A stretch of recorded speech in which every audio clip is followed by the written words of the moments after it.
Hola amigos! Today I'll be talking about audio mastering, or the main or key elements of a good sounding audio master. This video will also explain what I mean when I say best pressing of an album or of a record. Those are my criteria for my ratings of a pressing or a version of an album. So these are the key points. First of all, it's the source. Is it sourced from the original master tape? Did they use that for the mastering? Or just a copy of a copy? Or something even further away from the original master tape? Also important is the actual quality of the recording. Which studio did they use? How well is the album recorded? But that's not it's not an issue of the mastering. First of all, yeah, I mean, you can't if something is really badly recorded, you can't.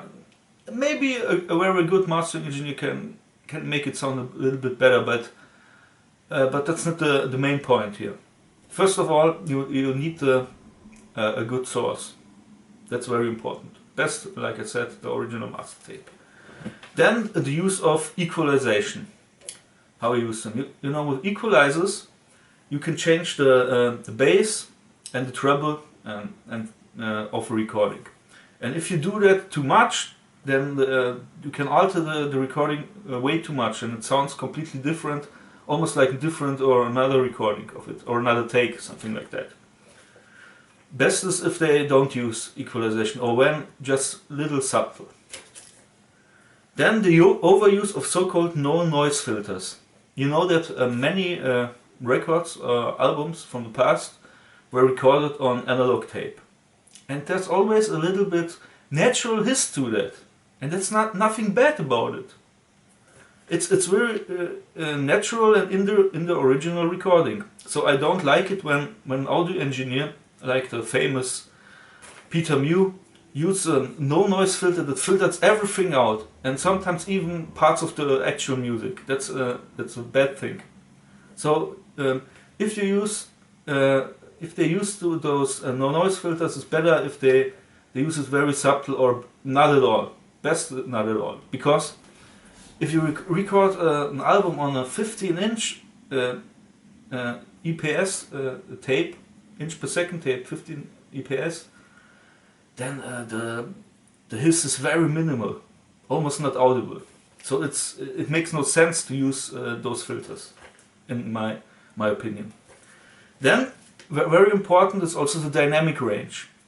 You know, is there loud and very silent parts in the music? You know, does the record go from very, very silent to very loud in just a jiffy? You know, that's very dynamic, and that sounds good. The keyword for this is also the Loudness War.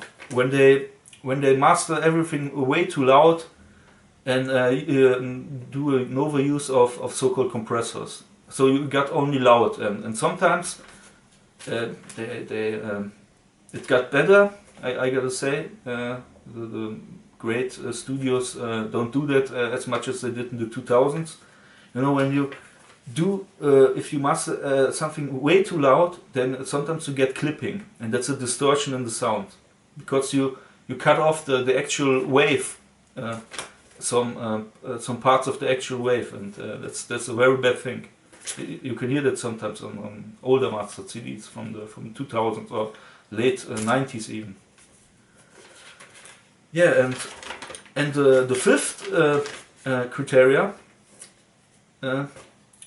of which I rate a good sounding album, or a bad sounding album, or a good mastering in general. But very important is the experience and the skill of the mastering engineer. Like always, it's always it has always a human touch, because you know a human is mastering the actual album. And for sure the audio equipment of the mastering studio is also sometimes very important. because like not everyone has such a great studio like they have in Sterling Sound in New York City, which is a great studio, especially some vinyl masters by Ryan K. Smith, I think it's his name. He knows what he's doing, especially for vinyl records. Really recommended pressings by him.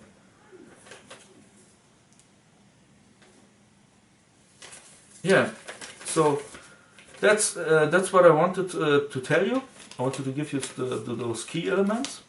And if you like this video, please give me a like and subscribe to my channel. That's all.